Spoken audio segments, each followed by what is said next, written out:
Hello, you're very welcome along to this week's RTE Rugby podcast. Coming to you a little bit later than usual this Wednesday, but for very good reason. We have been patiently waiting for Simon Easterby to reveal his first Ireland squad ahead of the Guinness Six Nations next month. Myself and Bernard Jackman are here with you to run through the big talking points from that. And we'll also dive into a little bit of the Investec Champions Cup final pool games as well. So to start, here are the main details of the Six Nations squad announced probably just over half an hour ago by Simon Easterby. It is a 36-player squad.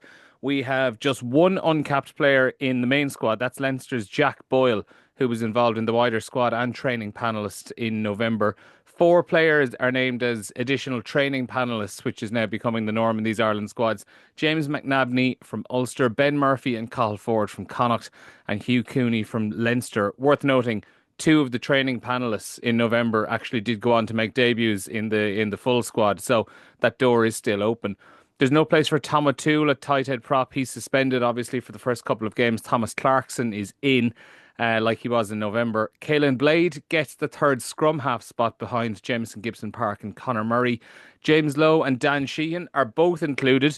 They will join the squad later in Portugal next week. That's if they get through Leinster's game against the Stormers, and potentially as well, they might even be playing this weekend against Bath in the Champions Cup. And in terms of the back row, a couple of bits in there. Jack Conan is back in the squad. He missed out on November through injury. Cormac Izuchukwu and Cian Prendergast are both also in there. No Nick Timoney, he's been left out, while there's also no place for Munster's Tom Ahern, who is probably one of the informed players on the outskirts. Bernard, there's a lot to take in, I suppose, there. Ultimately, it's probably nothing that there are probably no major surprises in there. I think maybe some of the talking points are probably a couple of players who just about missed out, or maybe some of the training panelists. What jumps out to you immediately when you look at that squad? Yeah, when I looked at it originally and I saw 40 players named, I was like, yeah, that's everybody, isn't it? Who's in the run. And then you mention, Ahern and Timoney, and they're very unlucky, they're very unlucky, but they're just in a very competitive area. Like, you couldn't doubt, Van der Fleer or Doris or Form or Conan's ability, even if it's off the bench, to give impact. They're just in a very, very tricky area. And McNabney is a player I'm delighted to see him in. I've always thought he's had a huge athletic profile, but just seeing him bring that to an Irish Interpro over Christmas, means he definitely deserves to be in there as a development player. And I think Dan Sheehan being back is massive. Ireland can play differently, Leinster can play differently with him in the team. He's that good, and I think providing he comes back from his injury in the same form, I would say he'd be the starting hooker for the British and Irish Lions. That's how highly I rate him. Tom O'Toole, obviously, you would imagine, would come back into the picture after suspension. But it's a great opportunity for Clarkson and Boyle as young props to be part of the senior squad again, and obviously Jack has a chance of getting his first cap. So no, it's a good setting squad. I don't think there'll be massive changes. Obviously we've seen it now, but even in terms of selection, I think Farrell will keep a close eye on things. Simon will do his best to try and retain the Six Nations, and any caps that are given out will be earned. On Dan Sheehan, would you expect him? I mean, if he gets, even if he doesn't play this weekend, if he gets from the sound of things, they're obviously heading off to Portugal midway through next week for their training camp, which will be probably about the guts of a week. They'll be back in Ireland by, I think, Tuesday or Wednesday of the England week. In terms of Dan Sheehan, so himself and James Lowe are going to join up with the squad on Sunday week. So that'll be the day after Leinster play the Stormers, and they'll be with the squad in Portugal for a couple of days after that before coming home again. If Sheehan gets game time either this weekend or next weekend, do you think he'll be involved against England in the opening game on the first? Yeah, I'd say February? I'd imagine if he got through, 50 minutes for Leinster against the Stormers, that he could be on the bench for Ireland the following week. I think they'll be keen to fast track him. I think it's great that him and James are staying to get a game rather than go training.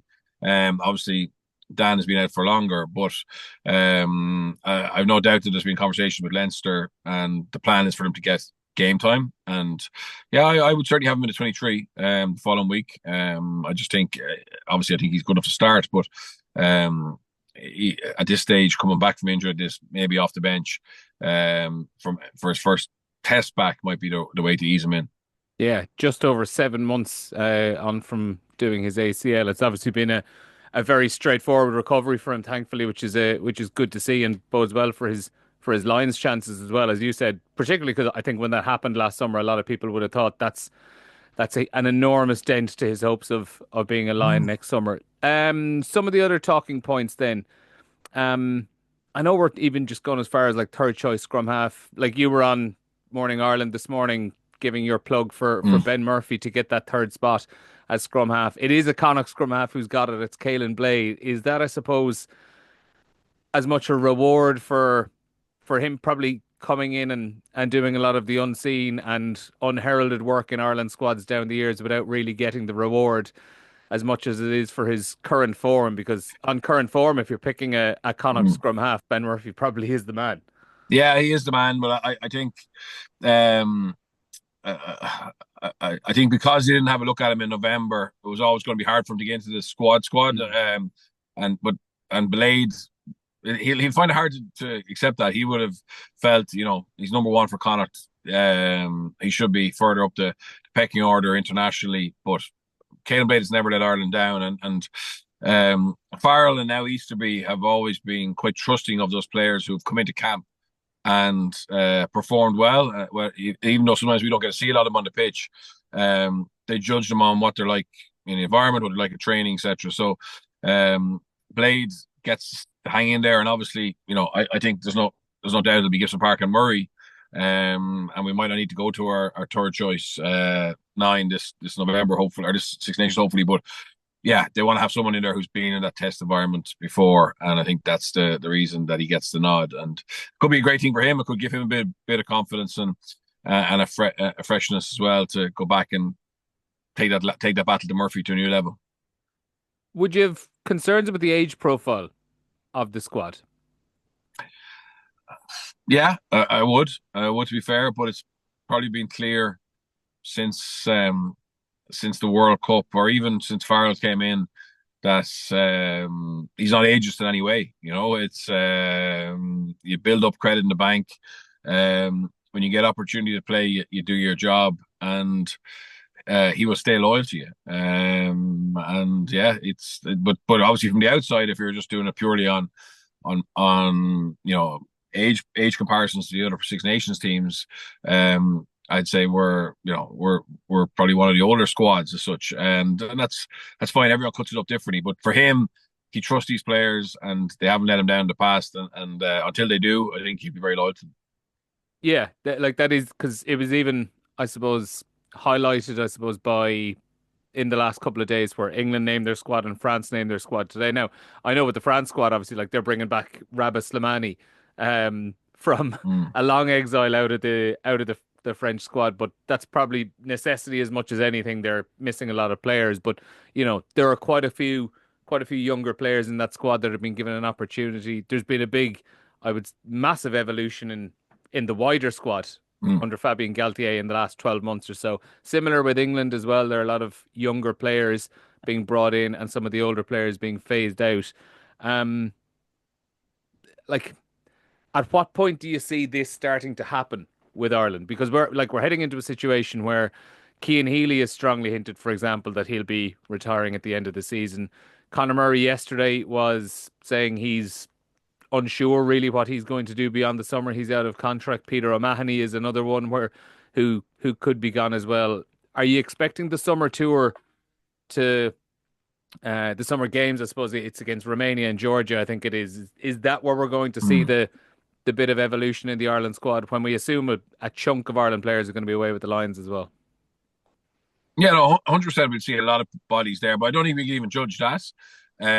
It'll really be, with the All Blacks in Chicago, or those November games where we get a feel for what Ireland, the Irish rugby squad 25-26 is going to look like that season. And I think, to be fair to Farrell, I think he likes to leave the players themselves to, retire on their own terms. Like, Hmm. I'm talking about legacy players, the Murrays, the O'Mahonys, the Sextons, the Healys, players who have over 100 caps and have achieve great things for Ireland.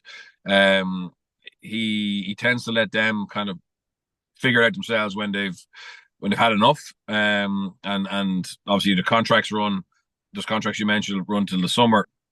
So if they're recontracted, then and their form drops, obviously there's a conversation needed to be had. But in general, players of that ilk seem to work it out themselves. It's interesting, like so Peter Manny obviously didn't play last weekend, but I spoke to Alex Codling in Limerick, who's now the forwards coach for Munster, and he just said he never knew how good Peter Manny was, and that's not being disrespectful.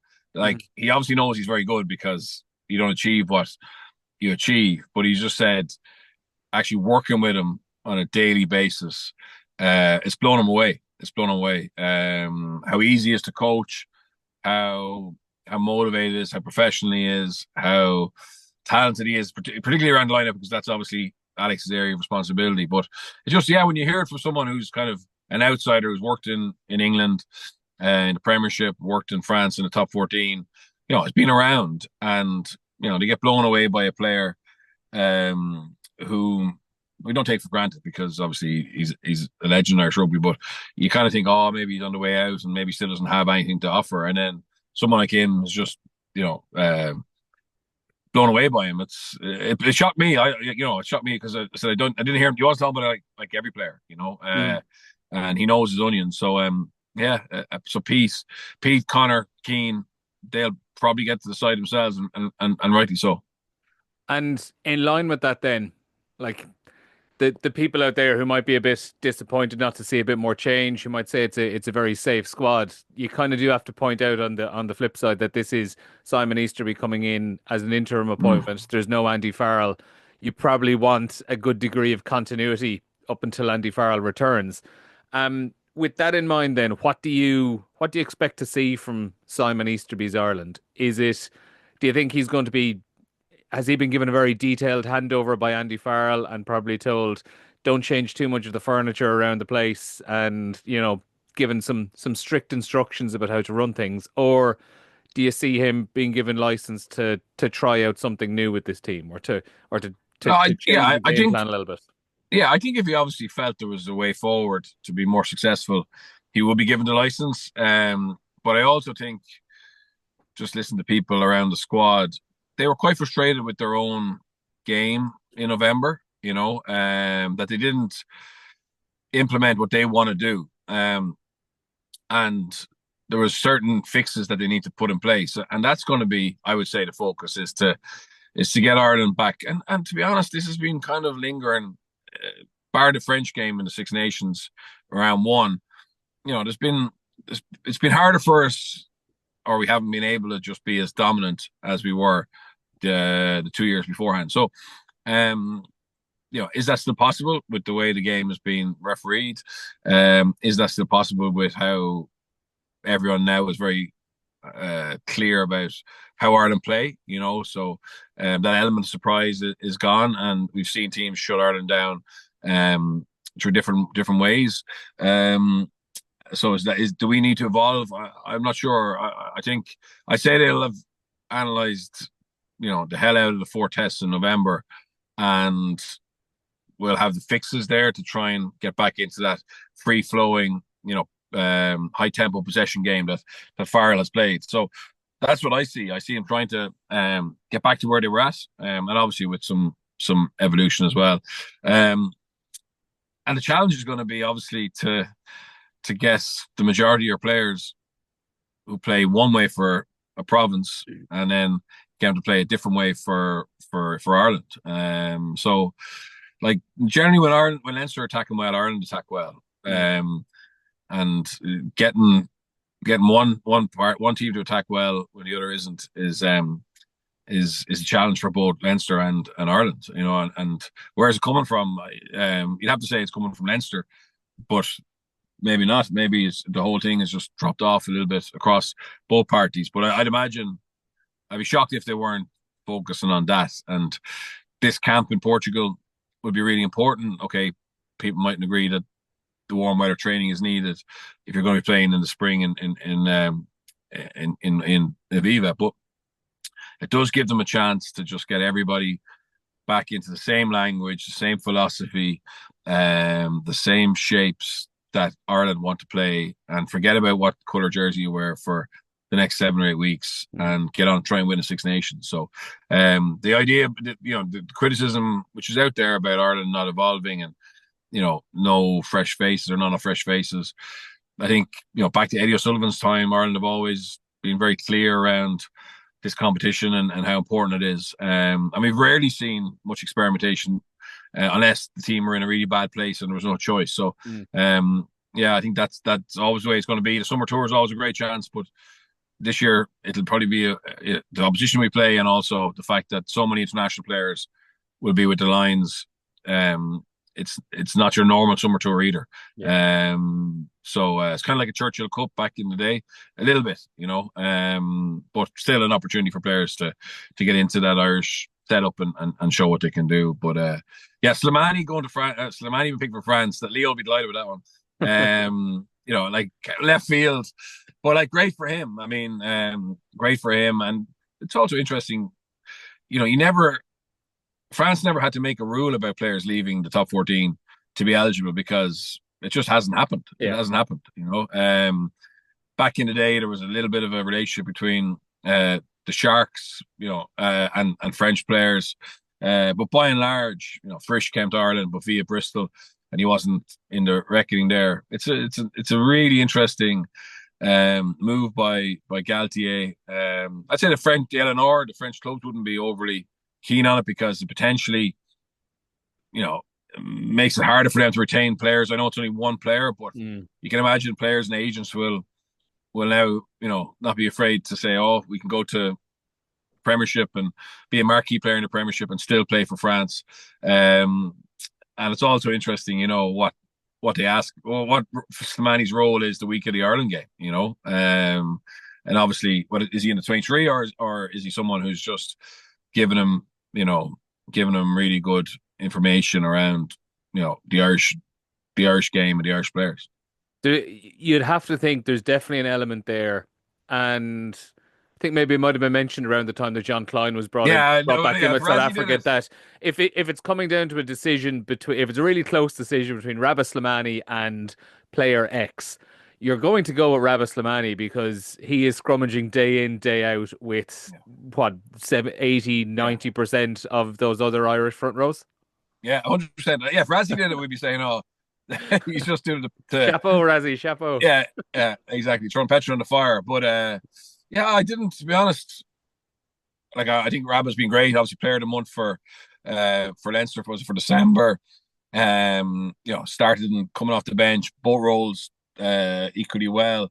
But a lot of the value he's brought has been, I think his ability to maybe bring through some of the young props. It wasn't necessarily. I think he'll be shocked. He'll be shocked by it. I'm sure he got the heads up, but he'll be shocked by it, and it's great for him. It's absolutely great for him if he can add to his caps, because he's really bought into the whole experience over here, and he's playing well. You wouldn't have thought France would have needed to bring him back, but as you said, to have some injuries there, and I think it's quite creative by Galtier, and fair play to him. Final point on the Six Nations stuff, and we'll move back in with the Champions Cup. We mentioned the 4 training panelists a little earlier on: James McNabney from Ulster, Ben Murphy and Cal Ford from Connacht, Hugh Cooney from Leinster. Specifically, I do want to talk about James McNabney, because he is someone who, I think in particular in the last, I'd say 2 months, when Ulster have really, really been struggling at times, he's been this kind of shining light for them in a position where they actually do have quite good depth. And he is someone who has just kind of grabbed his opportunity and has, forced his way into, I say Andy Farrell, but Simon Easterby's mind as well. If you're James McNabney, is the first person you're getting in touch with Gus McCarthy to say, what did you do in Portugal? Yeah, to really beat down that door. 100%. And obviously Farrell's not there, but he does seem to look at those youngsters and take an impression quite quickly around their margin for progression and their readiness to go now. And I think, there's no secret that he liked Sam's way about him, back, in emerging Ireland tour, and then obviously in the senior tour where he didn't play, but spent a lot of time with him Gus came into that camp and just took his opportunity. And there's no reason why McNabney wouldn't. Like, when you have that level of athleticism and power, he can catch the eye quite quickly, and look, we know it's the depth there is massive, and he's only there as a development player. But every chance he gets to be either playing against Irish teams in interpros or on the biggest stage of Europe or in camp for the Six Nations, is a test, is a trial. And we're so lucky. You mentioned Timony and Ahern, but like, the next generation, the McNabneys and the Gleesons, just to name two, like, they're serious players. They're serious players. So, like, if you're any of those, if you're Jack Conan, Peter Manny, you're looking over your shoulder and you're looking a long way back, because they're coming in droves. And I think there's a concerted effort, not just inside the Irish squad, but across the four provinces as well. That there's a recognition that under 20s crop, spanning maybe the kind of 2022 to 2024 period, the kind of 2-3 season period, that there's a very, very special bunch of players in there, Yeah. and they probably need to start getting the minutes and start getting the senior appearances, maybe a bit quicker than under 20s players have in the past. And I think we're seeing it right across the provinces, whether it's Sam Prendergast getting pushed the whole way through to the Ireland squad, or Gus McCarthy as well. But then you also have McNabney at Ulster, who's getting a lot of game time. You mentioned Brian Gleeson. Ruan Quinn is another one of them as well at Munster, along with Evan O'Connell. Matthew Devine at Connacht. There's a huge list of them up in Ulster as well. There's a couple of more who've been getting good game time. There's definitely a recognition that is a very special bunch of players that probably need to get their opportunities sooner rather than later. 100%, and that's probably the slight criticism I have of the Irish system, and you're being ultra critical, but to criticize it, but it has been quite safe, that you could rack up a lot of provincial games over 10 or 12 years without ever having to worry about your security, or to go get a contract somewhere else. It was only really last year when we saw, squad budgets being cut a little bit, that you saw, more departures. And that cull as such does give opportunities for young players. Now, the challenge of that is being patient while those players acclimatise to the next step up, and the results. But certainly, Richie's had to, it'd be part of his philosophy anyway, but he's had to blood some more young players quickly because of budget cuts.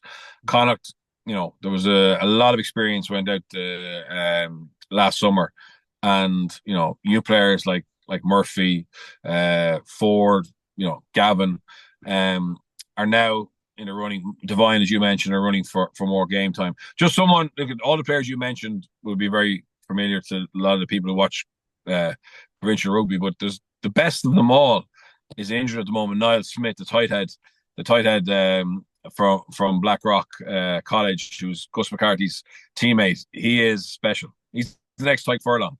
He had his shoulder operated on last month, so we won't see him till, he might be back maybe for that summer tour.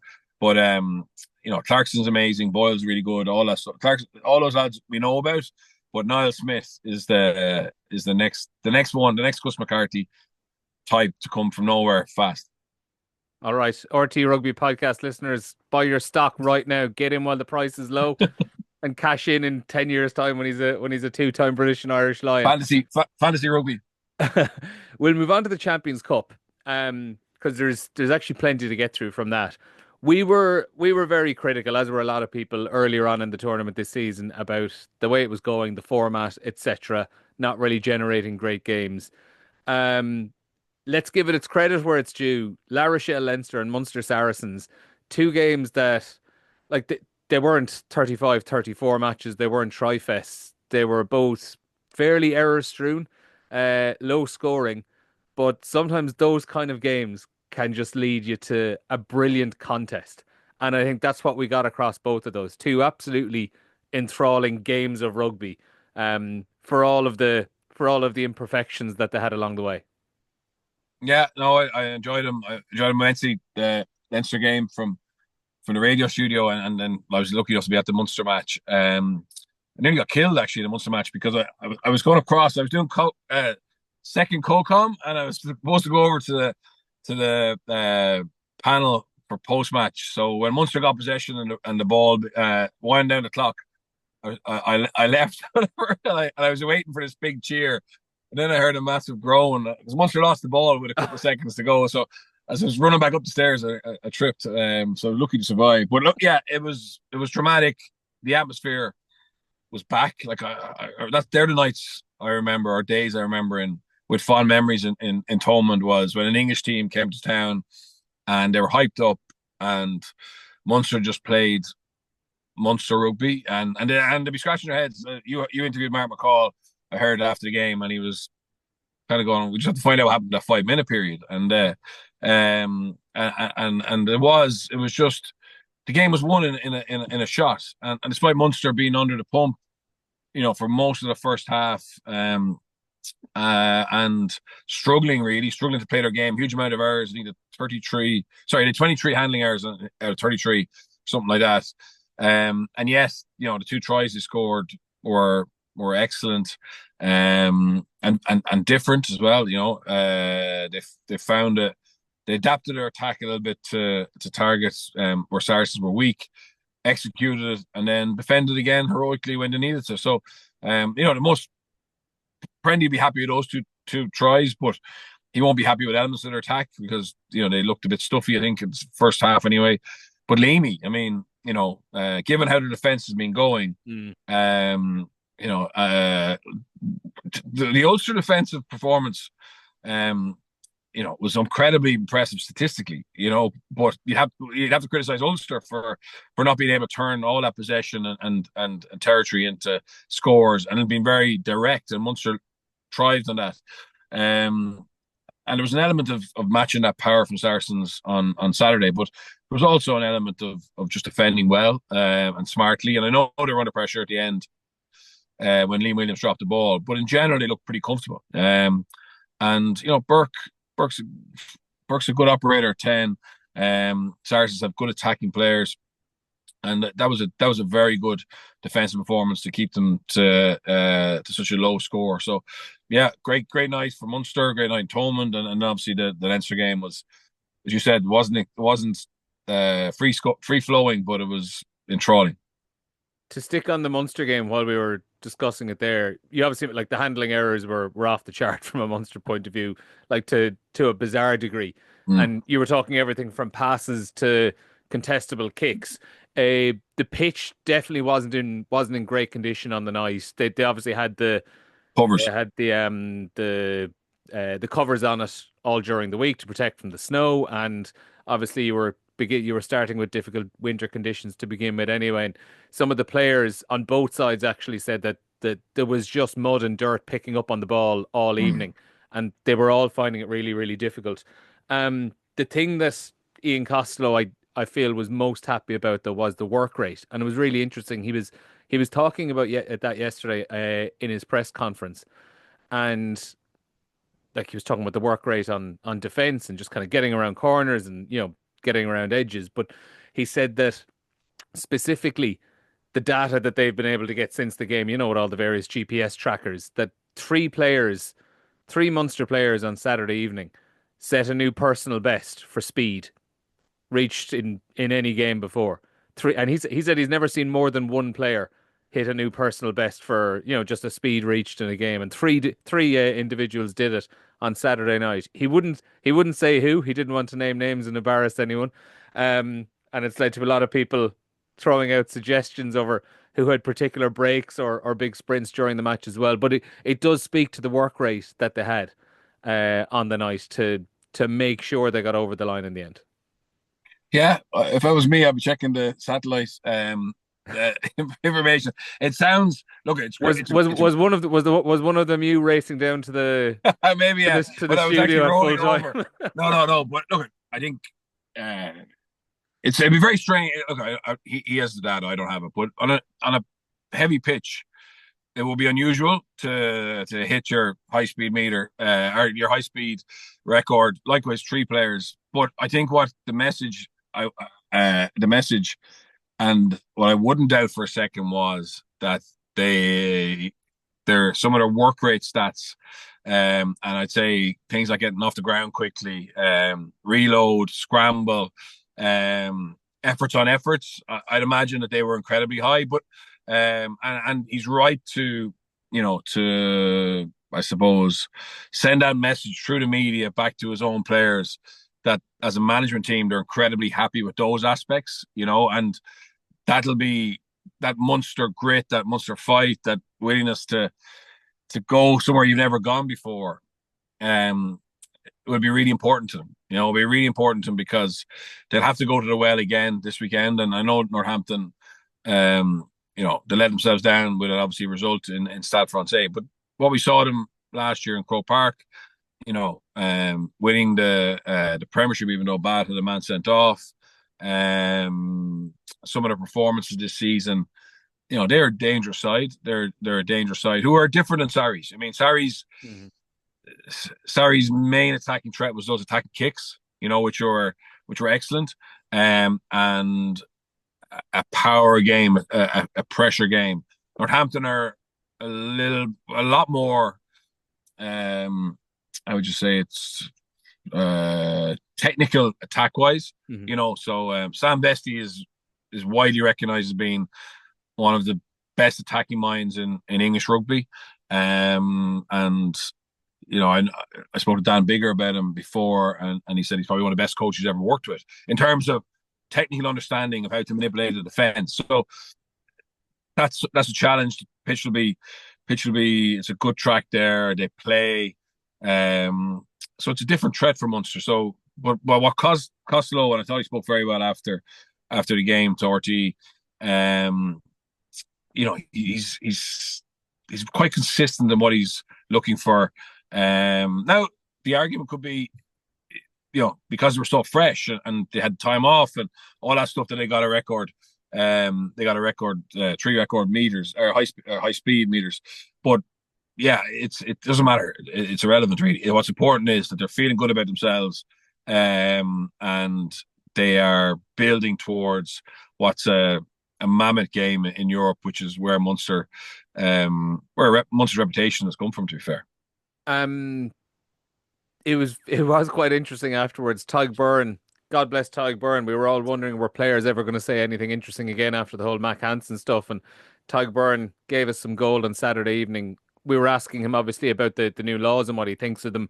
They may as well wrap up the nines in cotton wool at this stage. It's becoming ridiculous, in my opinion. I was just joking. I said to Conor Murray, that there's another 5 years left in his career yet.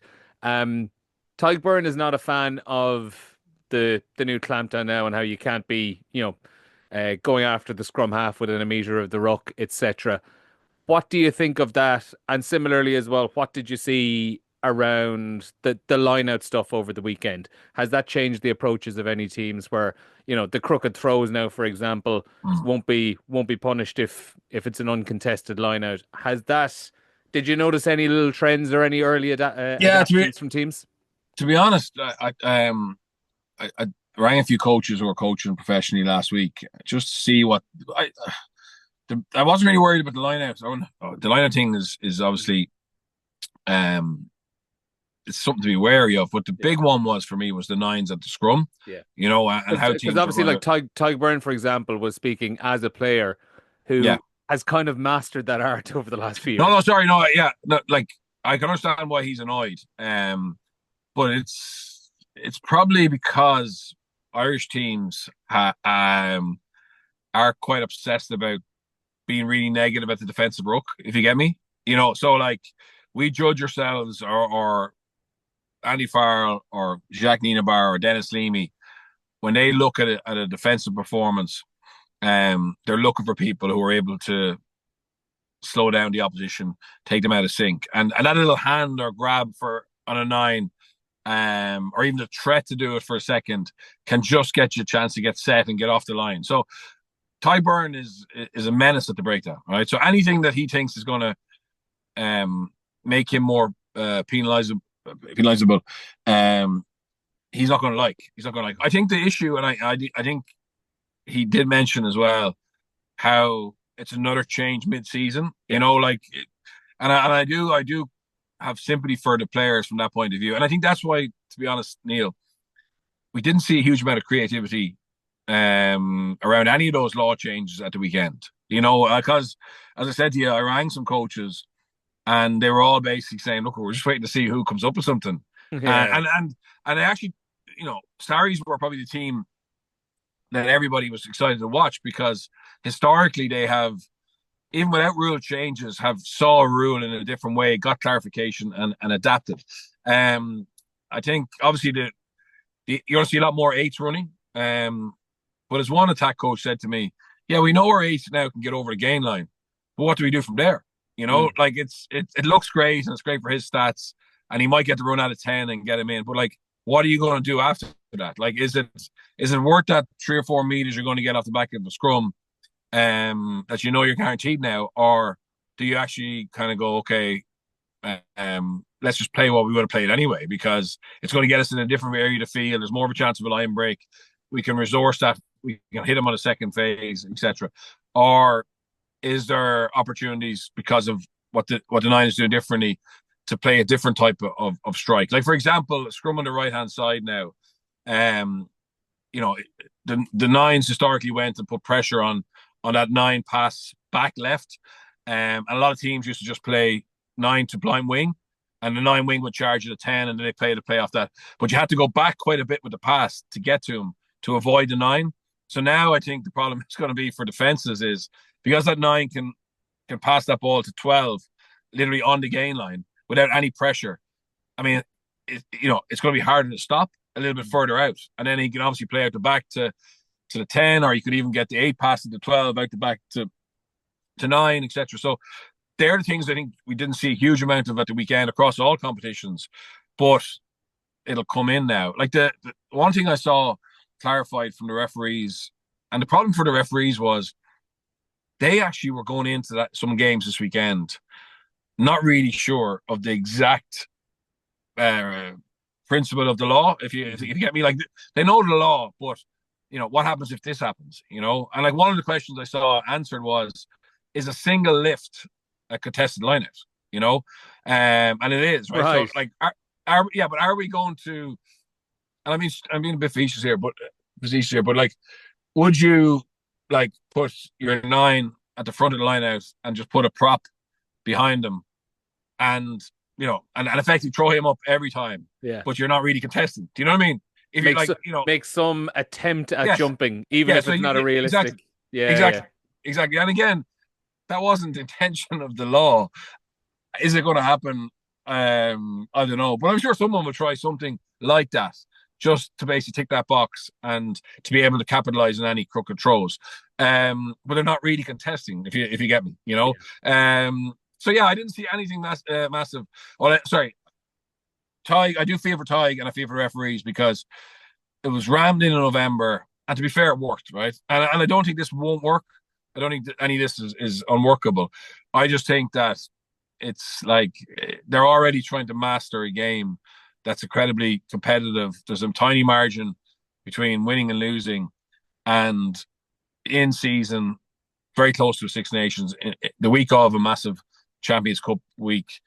They're thinking about things that are new, and that can be good. There's nothing wrong with that. But twice in a season for law trials and changes, for me, is a little bit much. And even for the viewers, you know, the game's already very complicated. So yeah, constantly tinkering with it isn't ideal either.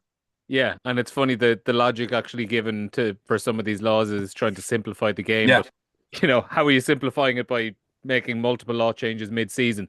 Anyway, we'll park that for now and we'll keep an eye on it, and we'll see what teams are going to be doing over the next couple of weeks, and the Six Nations coaches even have a few weeks to see how things are looking and come up with some plays of their own. Because I do obviously want to talk about Leinster and La Rochelle and just that incredible finish at Stade Marcel de Flandre. Clock is in the red. La Rochelle of a scrum deep inside Leinster's 22 after that kick at goal had hit the post, and Leinster given and a knock on. Leinster give up a scrum. Even though Leinster were winning at the time, ahead of that scrum, what would you have put Leinster's win probability percentage at at the time. If all La Rochelle have to do is lock out a scrum, get the Mm. ball back to Antoine Astoy, and kick a drop goal to win it. Ah, How confident were you that Leinster could actually get out of that hole? yeah, I wasn't too bad because of the. I didn't think I wasn't fearing the scrum penalty. You know what I mean? Like and it sounds if that scrum had been on the left hand side, I would have been more worried. If that makes sense, because of where the scrum was on the right and has to have been a right footer, it's you got to go twice or Yeah. three times the same way to get far post. If you get me, Yeah. to get him in an ideal position. So I always felt he was going to be kicking with momentum, and more than likely on the right hand side of the post, unless they're really organised and patient. And I felt that Rog, when they analysed that, it's a great opportunity for them to talk about you know composure deep in the game when you're effectively bollocksed. Like they put so much into that game. The way Leinster play, it's energy sapping for both teams, and I just felt that. Yeah, I felt he maybe was a little bit rattled, obviously, and I rate him highly. But like, obviously, he missed two shot at goal, two out in the full with kicks, an offload that didn't go to hand. Yeah, I think he's just a bit more patient there, and they go probably had to go twice more same way to get him on that angle where he's on the far side, he's on the left hand side of the post. Does that make sense? And it's a much better angle for him. Like he didn't really have a great block, and in fairness, Van der Fleer got to him. But I think that they would structurally, if you were coaching that, you'd be saying, lads, what are what are our best chances of giving us the likely return there? And what they did didn't help him. You know what I mean? They didn't help him. But yes, what bravery from La Rochelle. And La Rochelle showed they're still fighting that dog, and Rog afterwards, like he said, I saw enough. And Jesus, yeah, like no doubt he did, because Leinster are in many people's eyes, well, they're certainly one of the contenders. They're a genuine contender to win it, and they made him look very human, and they'll be the ones saying, look, if we hadn't lost both props during the game, because there wasn't a lot. There was a few penalties won, early in the second half at scrum time, which certainly had momentum, and obviously no Dante, no Skelton, no Bougerie, no Latu, plus the injuries they had during the game. I think La Rochelle definitely know that they can beat anyone in this competition if it becomes a fight like that. Yeah. From a Leinster point of view, though, like that last passage of play, if you're looking for the perfect summary of what Leinster have become under Jacques Nienaber, that's kind of it, isn't it? Yeah, 100%. And this is the beauty of it, because you could spend 20 hours watching the Springboks defensive system under Nienaber. You could spend 40 hours watching them under Leinster. You could know it inside out. You could try and get players to do it, but you wouldn't get it done to the level that he's able to get those players to do it. Sure, he has good players.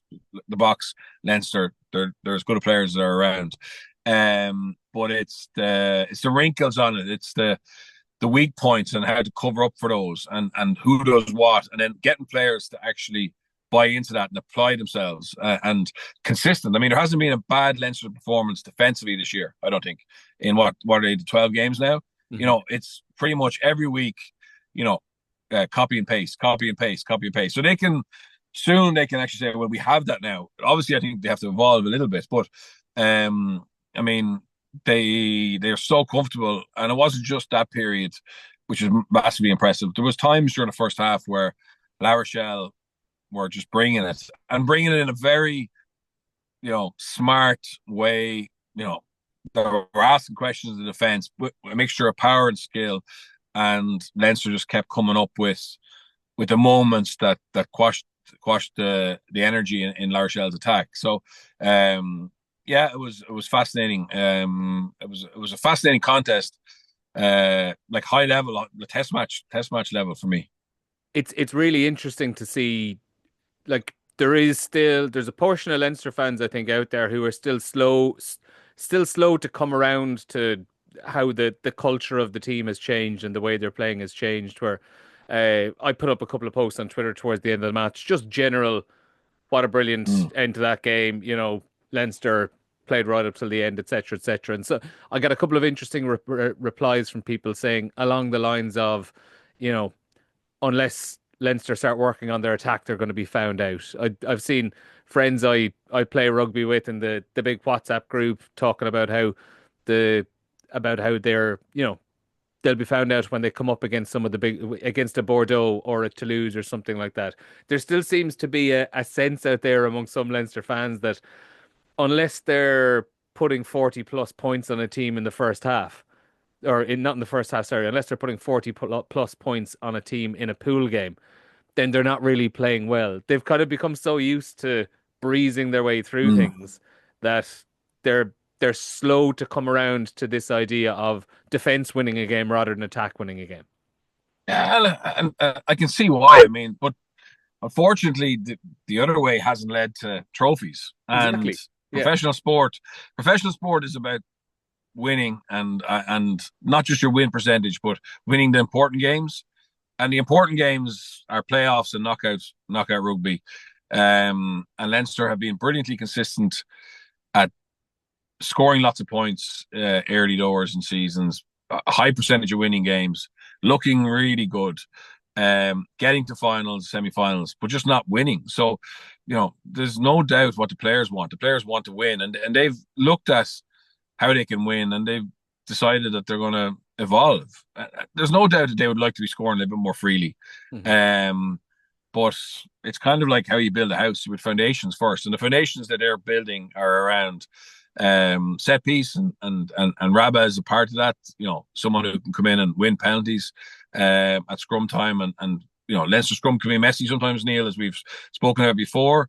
But they do want to. Part of that messiness is an eagerness to be dominant, and when it works great, and when it doesn't, it can be frustrating.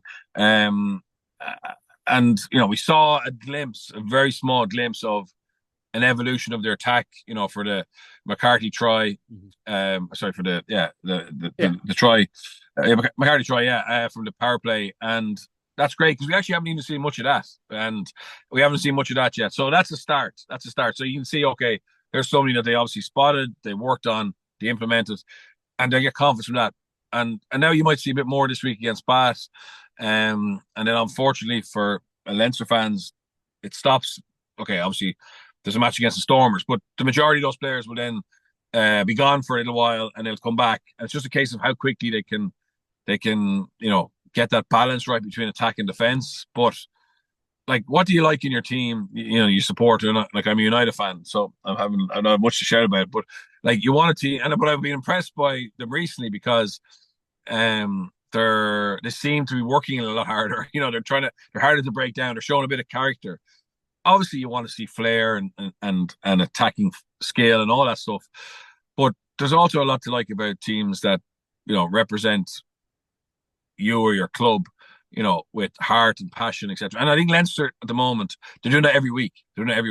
We can question some of their lack of attacking game, but as I said, the foundations are pretty strong at the moment. And while Rochelle got very close to them and could have won the match, they didn't, and Leinster be hoping that this I suppose love of being in a fight and dominating those small moments will last all the way through. So when you play a team like Toulouse or Bordeaux, who are more free flowing than La Rochelle at the moment, that it takes them completely out of sync, and they're not used to that. La Rochelle, in fairness to them, have always been a team, they can play as well, but they've always been a team who thrived in a type of game that was there on Saturday, on Sunday. Leinster haven't been, historically they haven't been. That's when they've come unstuck. So I think Leinster will be pretty happy that they're addressing some of the issues that were there and led them to not being champions, and win one European Cup again, break that hoodoo, and then start to evolve again. If that's what everyone feels is best. But I understand if you're a Leinster fan and you're used to Leinstertainment or whatever, It is still entertaining for me, but it's very different. I've one more Leinster question, which is half an Ireland question as well. Ryan Baird, current form since he's managed to shake off his injury problems. To be honest, since he got his 40 minutes in the AIL, Ryan Baird's current form.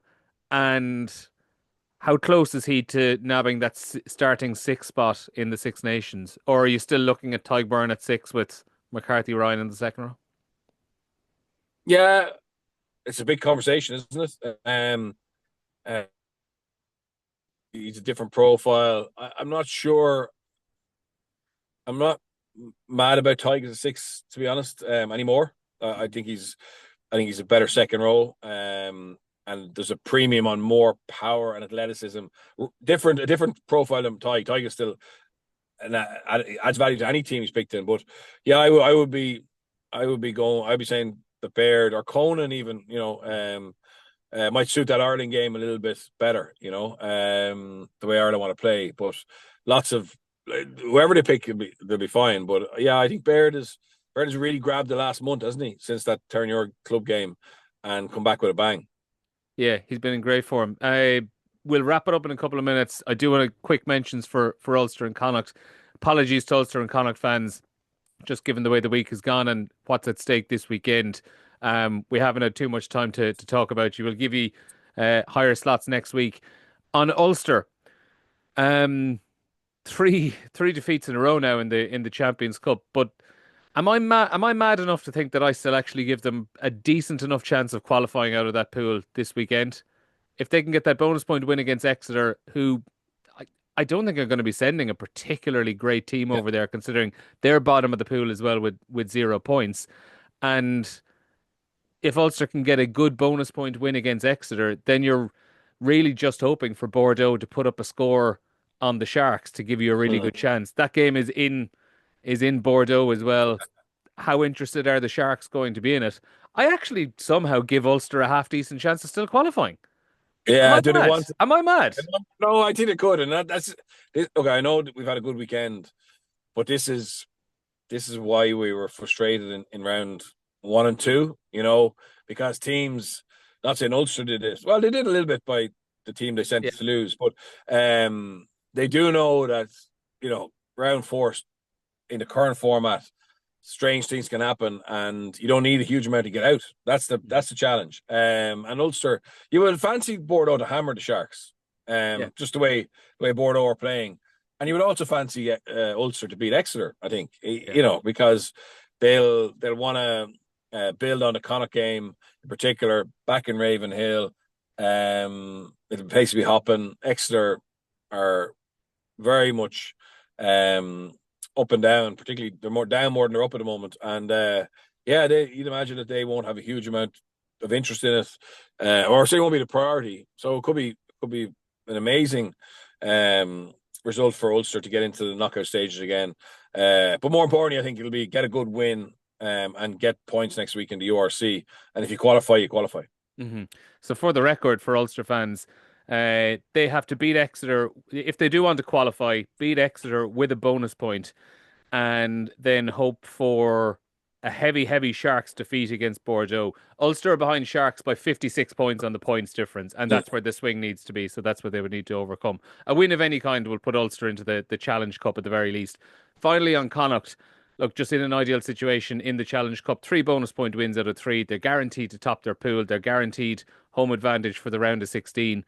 They need a draw or a win of any kind, and they're going to be one of the top two seeds going into the knockout stages, which would keep them at home all the way through to a semi-final as well.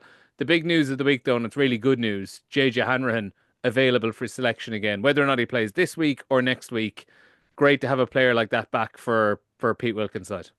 No, it's huge, and he was so impressive last year before his injury. He probably is a bit of a hybrid between Ione and Jack. If Yeah, he's kind of in the middle in terms of skill set. So Ione's very, very much based around, I suppose, instigating attacking the line, being a playmaker. Jack is kind of a game manager, excellent kicking game. Obviously he can do everything, but and then you've got JJ who's a bit of both. and good, very smart tactician. So hopefully it's great to have him back so early, because originally when it happened they thought he was gone for the whole season. Obviously his contract's up. I've had a few clubs in France ring me about him, so I don't know if he wants to go back there, but certainly, yeah, he could be someone who's important for Connacht, because I know that they've had great results in the Challenge Cup, but when they come out of this, they're under pressure now in the URC. They need all their best players available, and they need to just find some form in the URC. Yeah, they need to go on a run, and who knows, Yeah. maybe JJ Hanrahan could spark it. That's where we'll leave it, Birch. I might see you at the Aviva Stadium on Yeah. Saturday, Leinster and See ya. Bath. Looking forward to it. That is live on RT2 and RT Player, live commentary on RT Radio 1 as well. And we will be back this time next week for another RTE Rugby podcast.